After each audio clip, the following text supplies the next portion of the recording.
Ok, vamos lá, cara. Tesouro direto, né?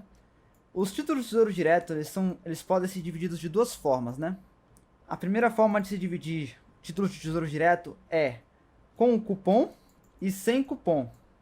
Os títulos com cupom são aqueles que pagam juros semestrais, ou seja, a cada 6 meses eles te pagam o juro que está acumulado no título e mantém o principal. E esses títulos sem cupons, que são a maioria dos títulos, os mais populares, eles não pagam juros semestrais. Você recebe os juros junto com o principal ao final do prazo de empréstimo, certo? A segunda forma de dividir um título de tesouro direto é se ele é pré-fixado ou pós-fixado. Dentro do pós-fixado, nós temos, creio eu, que são dois indicadores, né? Nós temos o Selic e o IPCA. Então funciona da seguinte forma: o pré-fixado ele paga uma taxa fixa e é a mesma taxa ao ano, ela não muda, certo? E o pós-fixado vai pagar a Selic mais alguma coisa ou o IPCA mais alguma coisa. Então, independente de quanto for o Selic ou o IPCA, ele vai render o IPCA e mais esse prêmio de risco a mais, né? Então, você está exposto à variação na inflação, né, no IPCA, ou na variação do Selic, né? Então, no caso, os títulos pós-fixados eles são os títulos menos voláteis, né? Os pré-fixados são mais voláteis, ou seja, tem volatilidades aqui. Mas é assim que se divide os títulos dessa forma. Então, voltando aqui, novamente com exemplo, né? Nós temos 3 títulos aqui embaixo com juros semestrais, ou seja, são os títulos com cupom, né? Vencimento para 2030, 2040, 2055. Eles são todos atrelados ao IPCA. Nós temos aqui o restante, são títulos sem cupom. Então eu tenho um pré-fixado 2023 e um pré-fixado 2026. Títulos mais curtos, como esse de 2023, eles têm uma volatilidade menor do que um título de 2026 ou de 2030, por exemplo, né? Então aqui, olha só, isso aqui vai pagar 4% ao ano e só. Independente de quanto que for IPCA ou Selic, ele está pagando 4% ao ano. Ele tem um preço unitário, certo? Eu já explico essa questão do preço unitário. O prefixado de 2026, por ser de mais tempo, quanto mais tempo, mais volátil, mais a incerteza. Então por isso que ele paga um juro maior, é um prêmio de risco. E o Tesouro Selic, ele é o título menos volátil, certo? Então ele é tipo o menos volátil de toda a carteira aqui de títulos oferecidos, porque ele varia com Selic mais alguma coisa e ele tem um rendimento, um investimento curto, né? Não é tão longo quanto o de 2026, nem quanto os outros aqui. E aqui nós temos os títulos de tesouro IPCA, ou seja, eles pagam o IPCA, que é a inflação, e mais um prêmio de risco. Essa aqui é uma ótima forma de você se proteger contra a inflação, porque independente de quanto que for a inflação, você estará protegido por ela. Não significa que esse título também não tenha volatilidade. Todos eles têm certa volatilidade, né? Então aqui, né, nós temos aqui 26, 35, 45, nesse investimento para longuíssimo prazo, mas que seu patrimônio estará protegido, né? Então, indo para uma das imagens que você me mandou, nós temos aqui, ó, Tesouro IPCA 2045. É aquele que estava lá na tela anterior. Tesouro pré-fixado 2026, pré-fixado 2023, IPCA 2035, IPCA com juros semestrais 2030 e IPCA com juros semestrais 2040, né? Qual que era a outra imagem mesmo? Mesma coisa, IPCA, juro semestral, IPCA, juro semestral, IPCA, juro semestral. Aqui nós temos 2030, 40 e 55, IPCA 2026 e Selic 2025, né? Os mesmos que a gente viu naquela tela anterior. Vou te explicar agora qual que é a pegada com esse preço, certo? Tá vendo esse título aqui? Ele custa R$ 917 reais.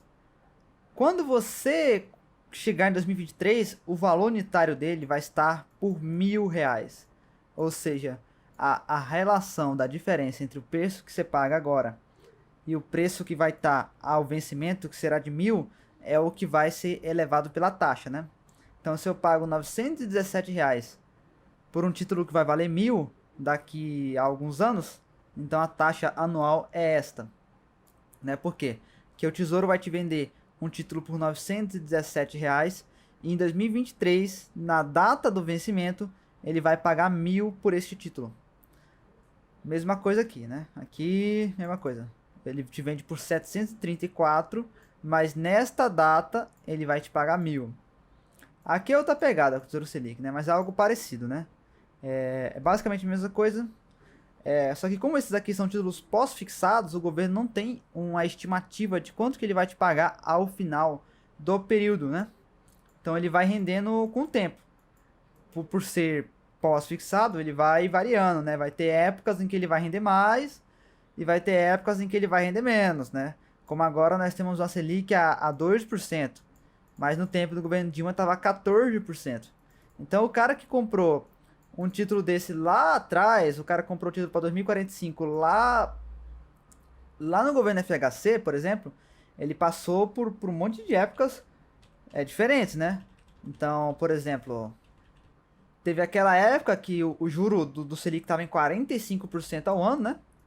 Então ele estava lucrando pra caramba, porque ele lucrava o quê? 40. Não, deixa eu mudar o exemplo. Vou mudar o exemplo aqui, né? Vou usar como exemplo o Selic, não o IPCA. O Selic, teve a época que o governo pagava 45% do Selic. Então nós tínhamos um Selic de 45%. Depois ele foi caindo até chegar em 10%. Né? Depois foi aumentando, reduzindo, aumentando, reduzindo. Até o tempo do governo Dilma. Tava 14%. Né? Depois veio o governo Temer, aí foi reduzindo, reduzindo. Bolsonaro, até bater aí a mínima histórica de 2%. Então hoje o cara receberia 2% mais 0,14%. Mas teve épocas que ele recebeu 45%. Então é por isso que vai variando, né? O rendimento vai variando. Então o governo não tem a certeza de qual é o valor que esse título vai valer no futuro. Agora, esses títulos aqui do Tesouro Prefixado, o governo tem a certeza. E essa é a representação do preço unitário. O preço unitário é o preço agora para um título que o governo pagará R$ 1.000 no futuro. Agora vamos prosseguir com a explicação da volatilidade. Como que funciona a volatilidade de títulos públicos, né? Então eu vou dar um exemplo. Um prefixado 2026, né? Eu quero, por exemplo, tá, ele começou a ser negociado aqui. Então vamos colocar preço, né? O cara que comprou um título prefixado em fevereiro de 2020, ele pagou R$ 696. O governo vai pagar R$ 1.000 nesse título em 2023, nesse caso 2026, né? Mas por enquanto ele estava valendo 696, quase 700. Olha o que aconteceu com a pegada da pandemia. Com o advento da pandemia, esse título sofreu um aumento de taxa. O que aconteceu? Ele desvalorizou-se até o ponto de R$ 608,42. Obviamente que ele recuperou depois, chegou até a valorizar, até de 738. Caiu de novo, aumentou de novo. Por quê? Porque esse preço é o inverso da taxa. A taxa que o governo estava pagando era 6, foi para 9, caiu para 6, aumentou, caiu para 5% no mesmo título, depois aumentou para 7. Por quê? Quando o governo paga uma taxa menor, então ele paga 5%, e você comprou um título que pagava 9%, o seu título valoriza, né? Esse é o esquema. Então, por exemplo, o cara que comprou aqui, né, ele pagou R$ 600 por um título que valia tipo assim, que vai valer R$ 1.000 em 2026. Então, o cara que comprou no mês de março, quando estava R$ 608, ele pode vender aqui por 738. Então, você consegue lucrar dinheiro, como você também consegue perder, né? Deixa eu procurar um outro exemplo. Ó, o Selic. Vamos ver qual que é a volatilidade de um título do Selic. Dá pra ver que ele não é um título tão volátil. Tava 10.682. Ele caiu para 10.540, mas ele logo recuperou o nível, né? Você vê que ele não foi assim tão abalado. Houve uma queda, com certeza, né? Mas não é uma queda tão grande assim. Só que foi no mês 10, inclusive. Cadê o março da pandemia? Olha, nem foi afetado ó, naquela queda de março. Ó. Ele foi afetado aqui por outra coisa. Mas em março, nem houve tão grande alteração. Percebe? Essa é a pegada, ele é um título menos volátil. Deixa eu procurar outros títulos aqui.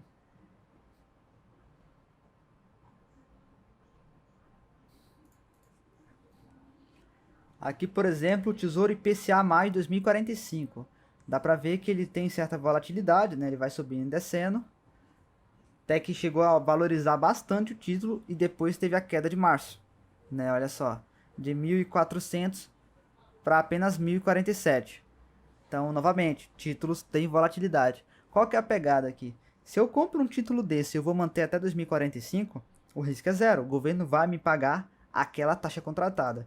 Se eu compro um Tesouro 2026 e eu mantenho até 2026, não tem problema. O governo vai me pagar aquela taxa contratada de boa, sem nenhum problema. Mas se o cara precisar vender antes, como por exemplo daqui para cá, ou por aqui, ó, ele estaria perdendo dinheiro, porque se o cara comprou a 700 e ele precisa vender em algum desses pontos abaixo de 700, existe aqui uma perda, né? Por mais que não seja tão grande assim, mas existe a possibilidade, porque o risco está no resgate antes do vencimento. O risco de perder dinheiro fica no resgate antes do vencimento. Agora, se você for comprar e manter até 2026 sem precisar sacar, não tem problema. Tanto é que se você resgatar antes, você tem chance até de lucrar. Quem comprou esse título em R$ 608 pode vender agora a 734. Houve uma valorização desse título, né? Eu vou calcular a porcentagem. Houve aqui uma valorização de 20%. Ou seja, o cara que comprou aqui e vendeu aqui lucrou 20% em menos de um ano. Isso só no título do governo. Então essa é a pegada, essa é a reflexão.